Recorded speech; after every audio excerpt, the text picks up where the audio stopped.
Bonjour à toutes et à tous et bienvenue pour une nouvelle vidéo. Ce sera la première vidéo un peu podcast de la chaîne, un peu présentation, un peu de sérieux, etc. Ce sera le tout premier, donc je suis extrêmement contente. Cette vidéo en réalité aurait dû sortir il y a déjà quelques mois. On va dire au début de ma chaîne secondaire, c'était une idée qui était déjà là. Et encore même avant la création de ma chaîne secondaire, je comptais faire cette vidéo mais sur ma chaîne principale. D'ailleurs, je vous mets le nom de ma chaîne principale quelque part, je sais pas, retour écran, je sais pas où ça va apparaître, mais venez me suivre sur ma chaîne principale qui est Jistan Soshi, où en fait je fais des réactions à de la K-pop, je parle des news en rapport avec la Corée du Sud et la K-pop, je fais des podcasts aussi de temps en temps, il y a également des let's play sur Amour Sucré et Eldaria, ou en tout cas une partie de mes let's play sur Eldaria, le reste ça se passe sur ma chaîne Twitch qui va s'afficher, où vous pouvez me suivre également pour pouvoir faire la suite d'Eldaria avec moi. Bref, donc cette idée de vidéo, je l'ai eue en janvier, je crois. Soit janvier, soit février. En fait, il y a une idol japonaise que j'adore. En tout cas, qui était vraiment, je l'aimais trop quand j'étais adolescente, qui a créé son compte Instagram, mais que récemment, et pourtant ça fait bien plus de 10 ans qu'il est dans l'industrie, n'est-il pas? Et il a créé que très récemment sa chaîne, il a créé que très récemment son compte Instagram. Et c'est vrai qu'à ce moment-là, je me suis remise dans mes émotions de quand j'étais adolescente, étant donné qu'il y avait un style de musique que j'écoutais beaucoup quand j'étais au collège, début lycée. Et je me suis dit, mais en fait, c'est vrai qu'on n'en parle plus trop ces temps-ci, et j'ai vraiment envie de partager cette passion, de partager ces groupes, de partager, en fait, tout ce que j'ai connu avant, de le partager avec vous. Donc je voulais le faire sur ma chaîne principale à la base, et en fait, après quelques soucis que j'ai eu avec ma chaîne principale, je me suis dit, mais pourquoi pas le partager sur ma chaîne secondaire ? Et c'est ce que je fais maintenant. Ça aurait dû être la première vidéo de ma chaîne, mais c'est vrai que quand j'ai commencé à la filmer, parce que c'était filmé, la vidéo était filmée, mais elle me plaisait pas du tout, pour être tout à fait franche. Parce qu'en fait, je faisais vraiment cette vidéo à l'aide de mes connaissances. Voilà. J'ai quelques souvenirs quand même de beaucoup de choses, mais c'est vrai qu'en termes de date, en termes de nom, etc., des fois, je bégayais un petit peu. Et donc, je me suis dit, pourquoi pas faire quelques recherches avant pour pouvoir retourner une vidéo au cas où, peut-être un jour ou pas, à ce propos. Et là, récemment, il y a eu quelques petits dramas sur une des personnes dont on va parler aujourd'hui, et je me suis dit, bon, en fait, c'est très dans l'actualité cette vidéo, donc elle tombe pas si mal que ça. Donc écoutez, aujourd'hui, on va parler de la J-pop, des groupes masculins de J-pop, et surtout, parce que si je dis groupe masculin de J-pop, il y en a beaucoup qui viennent du même endroit, un endroit très populaire. T'es sûr que dès que tu débutes là, tu réussis. On va parler de la Johnny's Entertainment ou Johnny's and Associates. Je pense qu'on prononce comme ça. C'est parti, on va parler de la Johnny's Entertainment.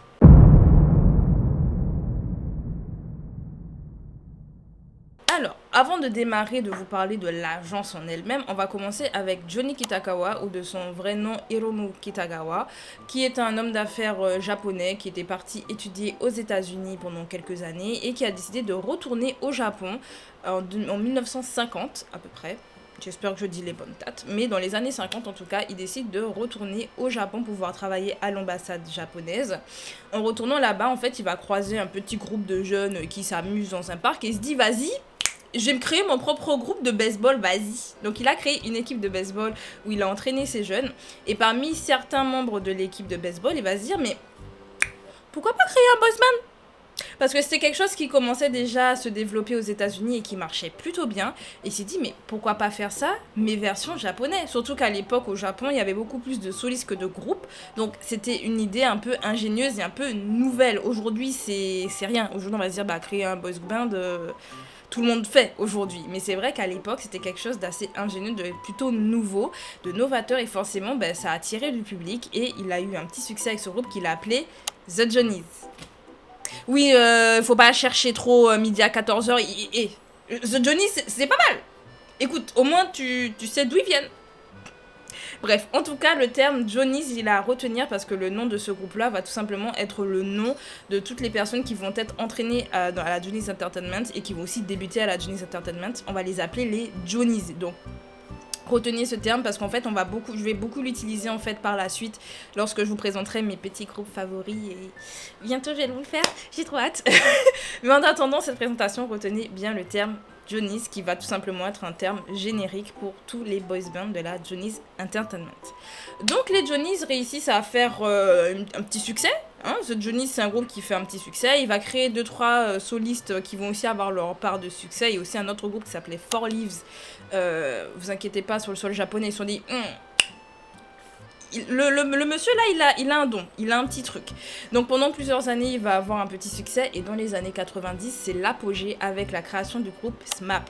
Ce groupe va vraiment exploser au Japon et juste après, il va créer plein de groupes qui vont réussir, les V6, il va créer les Kinky Kids, il va créer Arashi, il va créer les Cartoons, les News, enfin bref, il va créer énormément de groupes à la chaîne qui auront un succès monstre auprès des adolescentes et également des jeunes femmes au Japon, étant donné que voilà, c'est une agence entièrement basée que d'hommes. Retenez aussi cette information parce que je ris mais c'est pas drôle. L'information que je vais vous donner après n'est absolument pas drôle, mais écoutez, il faudra qu'on en parle, mais on en parlera plus tard. Bref, il n'empêche que donc monsieur Johnny Kitagawa, il a réussi à créer un succès, il a réussi à avoir un pied dans l'industrie et être parmi les précurseurs justement de tout ce qui est vague d'idoles. Les idoles existaient à peu près déjà au tout début, mais c'est vrai que c'est un peu lui qui a mis un peu cette institution d'idoles et qui a mis une autre institution qu'on retrouve beaucoup dans la K-pop, en plus des idoles bien entendu, on retrouve l'entraînement et on va donc passer au succès, ou en tout cas ce qui a permis de faire le succès de la Johnny's Entertainment.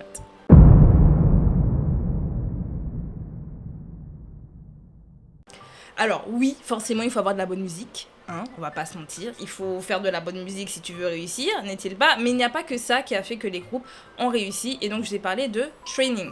À la Johnny's Entertainment, ils faisaient des auditions de jeunes garçons. On les prenait très jeunes, parce que forcément on sait que plus on t'entraîne jeune pour quelque chose, et plus tu vas être un peu plus doué. Il y a des personnes qui ont ça dans le sang, c'est le talent, et puis peu d'entraînement, ça va. Il y a d'autres personnes qu'il faut entraîner pendant des années pour qu'ils puissent justement avoir un certain niveau. Et en fait, à la Johnny's Entertainment, c'est ce qu'ils vont faire.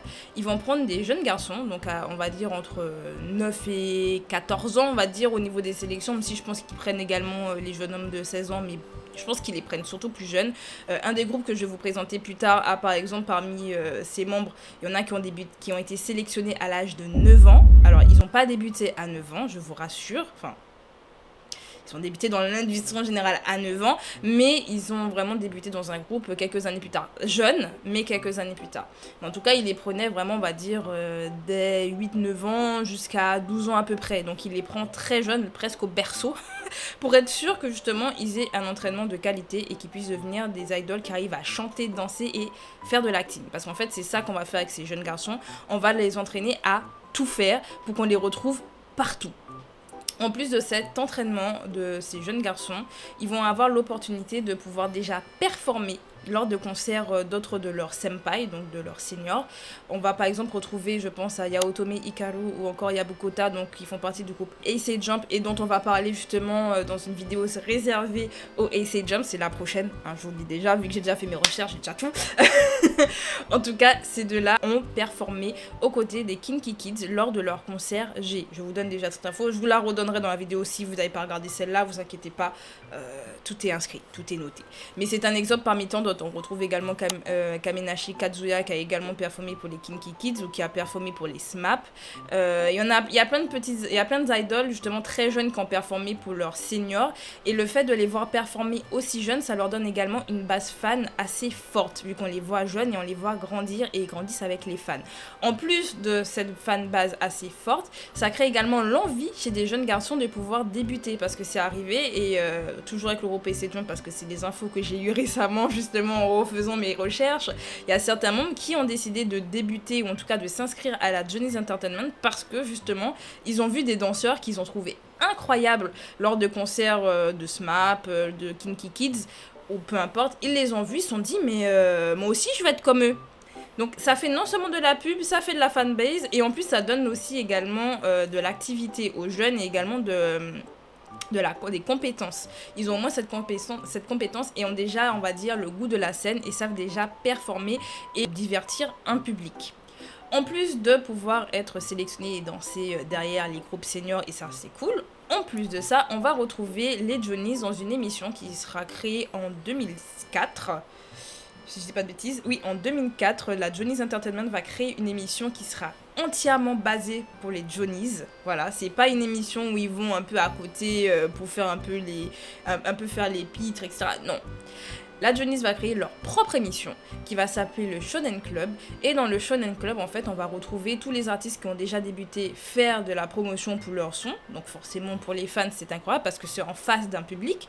Donc pour les fans, voir ces artistes toutes les semaines parce que c'était une émission qui était quotidienne. Donc pouvoir les voir aussi souvent, mais c'est incroyable. Et c'est même pas en concert, vous les voyez, ils vont faire des lives vraiment exceptionnels. En plus de ça, là on va retourner sur les Johnny's Junior parce que c'est comme ça qu'on les appelle, les trainees, donc les jeunes garçons, on les appelle Johnny's Junior. Pour les Johnny's Junior, c'est également une chance de se faire repérer par les fans, de pouvoir avoir une fanbase encore plus puissante car ils vont performer sur les chansons de leur père. Quand je dis leur père, P-A-I-R. Pas leur père parce que ça arrive qu'il y en ait qui sont enfants d'autres Johnny's, mais donc père, l'autre père. Bref. En tout cas, ils vont pouvoir performer devant un public des chansons de leur père. Ils vont également jouer à des jeux, lire des lettres, enfin bref. Cette émission, c'est vraiment l'émission qui va permettre de capter un public et justement de s'attacher à des jeunes garçons et de se dire « Ah bah tiens, j'ai bien envie de les voir débuter, leur donner de la force. » Et même pour Johnny Kitagawa et également toutes les personnes qui sont là dans la production, ils peuvent repérer un peu quel artiste arrive à faire quoi, quel artiste arrive peut-être à attirer les fans, etc. et à créer les futurs nouveaux groupes à succès. Donc c'est plutôt malin. En plus, cette émission était présentée par 2 membres de 2 groupes hyper connus de l'époque, donc les News et les Cartoons, avec Koyama Keiichiro, donc membre du groupe News, et Nakamaru Yuichi, membre du groupe Cartoon. J'essaie de pas me tromper tous, c'est des groupes que j'ai aimés, donc si je me rappelle pas des noms, ça va être compliqué. Si je commence à oublier leur nom, ça va être compliqué. Bref, donc le fait d'avoir justement ces 2 personnalités assez puissantes, assez fortes qui présentent ce type d'émission, ça capte le public, donc ça capte déjà les fans de News et de Cartoon, donc ça les amène à justement découvrir de nouveaux jeunes garçons qui seront peut-être leurs nouveaux faves, et en même temps, le fait qu'il y ait aussi d'autres seniors qui viennent performer leurs propres chansons pour faire un peu la promotion, mais pour les fans, c'est incroyable. Tu te dis, mais j'aime ce groupe-là, il vient là, et en tant que fan, je peux aller les voir, ils passent parfois dans le public, enfin, l'interaction est folle.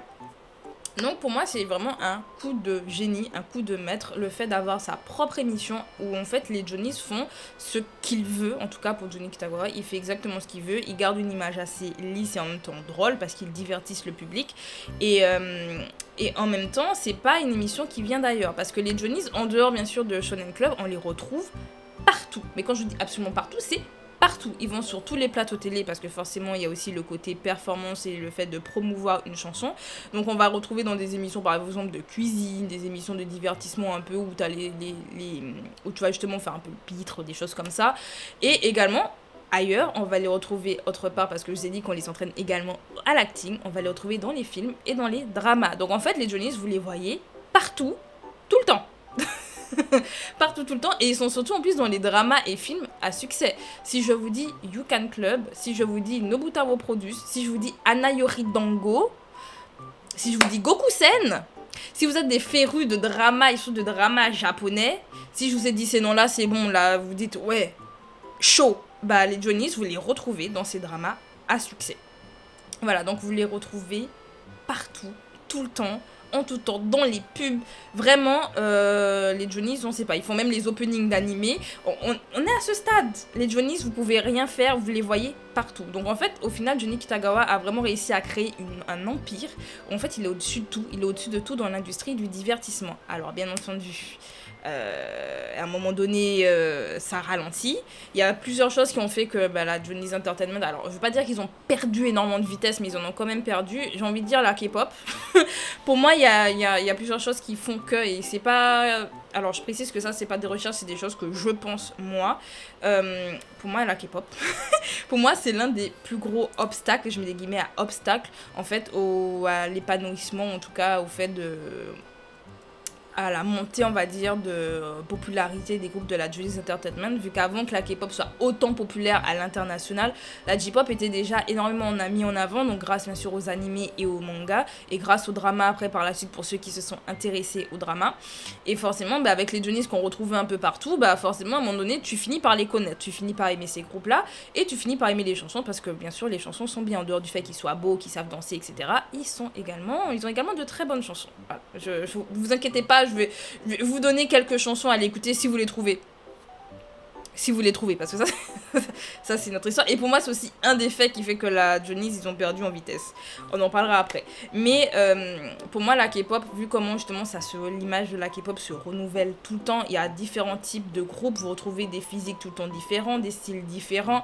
Le fait qu'il y ait autant de, on va dire, autant de types de groupes, autant de types de musique, autant de... Tout le temps du renouvellement, les groupes, si vous remarquez bien, leur concept évolue tout le temps. À chaque comeback, ils ont un concept différent et ils comeback plusieurs fois dans l'année.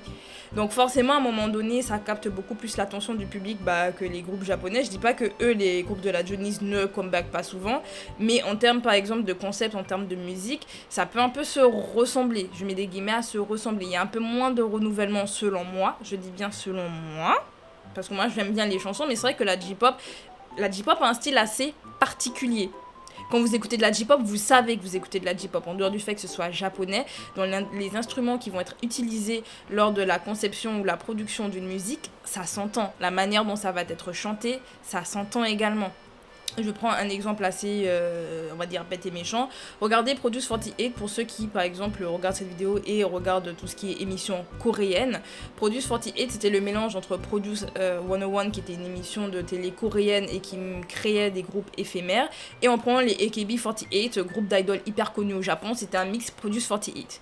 Et dedans, on voyait bien la différence entre les trainees japonaises et les trainees coréennes, étant donné que les trainees coréennes et les trainees japonaises ne sont pas entraînées de la même manière et surtout ne chantent pas de la même manière. Il y a une façon de chanter par exemple au Japon où on chante beaucoup du nez et ça c'est vrai qu'après je m'en suis rendu compte, justement ça donne le côté mignon. Sauf qu'en Corée du Sud tu chantes pas du nez du tout, justement tu chantes d'une voix plus claire. Donc c'est vrai que juste comme ça on voit des différences déjà d'entraînement, des différences en termes de comment chanter, enfin bref. Tout est différent, on va dire, dans la manière de faire. Et au Japon, c'est très particulier. Ça fait très japonais. Moi, j'aime beaucoup. Mais c'est vrai que, pour moi, ça se renouvelle pas autant que dans la K-pop. Avis, bien entendu, personnel. Autre chose qui fait que je pense que ça n'aide pas non plus, le fait que les Johnny's sont très peu sur les réseaux sociaux, ou du moins commencent à être sur les réseaux sociaux. Parce qu'en fait, Johnny Kitagawa a fait quelque chose qui marchait beaucoup avant, mais qui aujourd'hui restreint un peu les groupes. C'est qu'avant, pour avoir une information sur les groupes que vous voulez, sur l'idole que tu aimes bien, pouvoir trouver ces petites infos-là, il fallait chercher. Il fallait faire partie d'une fan club que tu payes. Toutes les informations qui sortaient un peu dehors, c'était surveillé. En fait, leur image était censée être très carrée. Tu pouvais pas les retrouver comme ça sur les réseaux, avoir leurs chansons aussi facilement. Le streaming surtout n'existait pas non plus avant, ou du moins quand ça a commencé à se faire, c'était sur les sites japonais. Donc c'est vrai que moi, je me rappelle, pour avoir des vidéos ou quoi, c'est des gens soit qui étaient sur place qui envoyaient les infos, soit c'est des gens qui arrivaient à traduire parce que rien n'était traduit pour l'international. En fait, pour moi, c'est ce qui a stoppé l'avancée, en tout cas des groupes peut-être, pour moi les groupes japonais. Et quand je dis groupes japonais, je vais parler des groupes Johnny's. Ce qui a pu stopper l'avancée, c'est peut-être le fait justement que il y a au départ très peu de groupes sur YouTube, parce que trouver juste les chansons sur YouTube, c'était compliqué. Maintenant, il y a de plus en plus de groupes qu'on retrouve sur YouTube, comme les AC Jump, groupe que je vais bien sûr représenter, je répète, je vous le martèle. Mais il faut retrouver ce groupe-là, il faut également trouver King and Priest par exemple, qui est un groupe, alors récent, ils ont débuté en 2018, mais récent quand même. Ils ont également leur chaîne YouTube. Il y a d'autres groupes Johnny's Junior qui ont leur chaîne YouTube. Donc on les voit un peu plus sur les réseaux. Mais c'est vrai que ça s'est fait assez tard, alors que la K-pop, en fait, dès qu'ils ont compris comment YouTube fonctionnait, comment le streaming fonctionnait, ils sont rentrés dans la brèche et forcément, ça a pu se marcher à l'international. Aujourd'hui, trouver des chansons de Johnny sur Spotify, c'est pas forcément possible. Arashi, oui, parce que justement, quand Arashi est arrivé sur Spotify, c'était l'apothéose. On s'est tous dit, oh mon Dieu, la Johnny's Entertainment commence vraiment à se caler avec tout le monde, enfin. On n'a pas AC Jump, on n'a pas News, on n'a pas Cartoon, ça m'énerve. On n'a pas King and Priest, ça m'énerve. Là, cette semaine, par exemple, justement, j'ai retrouvé le groupe... j'ai réécouté la toute première chanson du groupe King and Prince. J'ai du mal à prononcer. J'ai eu du mal... En fait, je voulais réécouter cette chanson que j'avais adorée. J'avais vu leur début, justement, parce qu'un des membres était dans... C'était un remake, alors c'est pas un remake d'Anna Yoridango, mais c'était une espèce de suite d'Anna Yoridango, ça s'appelait Anna Dare... Je me rappelle plus du titre du drama, je le mettrai, le titre du drama. Et logiquement il est trouvable parce que j'avais commencé à le regarder à l'époque. Je ne l'ai pas fini parce que c'était en cours et au final il s'est fini entre temps. Fermons la parenthèse.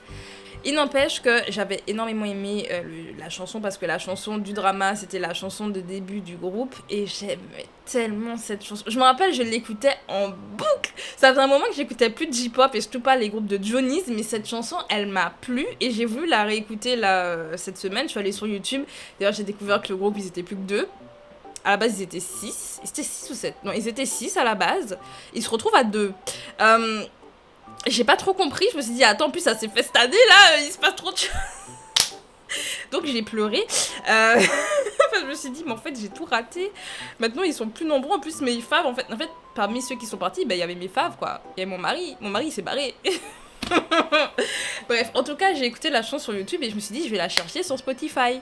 Forcément elle n'est pas sur Spotify. Pourquoi je fais la fille choquée? Bien sûr que c'est pas sur Spotify. Donc pour moi c'est une des choses qui a vraiment fait un ralentissement dans l'avancée en fait du succès de la Johnny's Entertainment, ou en tout cas à l'étranger. Je dis bien à l'étranger parce qu'en fait il faut chercher et il faut acheter les albums en ligne, etc. Enfin, c'est un peu plus compliqué à les trouver. C'était bien avant parce que justement ils arrivaient à garder une certaine image et ça donnait une certaine curiosité aux fans, donc forcément t'avais qu'un seul endroit pour les trouver, c'était cool. Et aujourd'hui c'est vrai que la vision de l'idol et des stars aujourd'hui, où en fait les fans sont très proches des idoles, il y a une grosse proximité, donc on les voit beaucoup sur les réseaux sociaux, donc Instagram. En Corée ils avaient V-Live justement pour pouvoir faire des lives avec les fans. Maintenant il y a Universe, mais bon bref. Mais le fait qu'aujourd'hui on arrive à avoir ce petit contact avec les stars ou idoles, c'est vrai que la Johnny's Entertainment ça faisait un peu arriéré, on va dire, ça faisait un peu comment dire, has-been, mais dans la manière de gérer un peu l'image et tout, c'est dommage. Moi je trouvais ça dommage parce que vraiment ils ont des groupes à talent, les garçons ils chantent super bien, ils dansent super bien. Je vous dis, moi j'ai d'excellents souvenirs de quand j'écoutais encore les groupes de la Johnny's Entertainment. C'était juste incroyable pour moi et forcément ça me fait de la peine aujourd'hui que ils sont un peu dans l'ombre et que seules les personnes qui écoutent de la J-pop aujourd'hui ou qui en ont écouté il y a longtemps, au final connaissent. On va terminer bien sûr cette vidéo parce qu'il y aura aussi un déclin et là le déclin il est dû justement à Jun Kitagawa.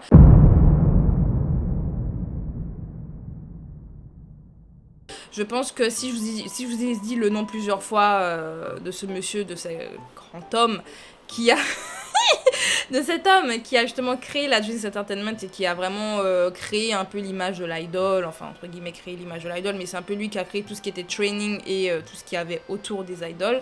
Certes, il a eu de très bonnes idées, mais il n'avait pas des idées très pures non plus. Voilà.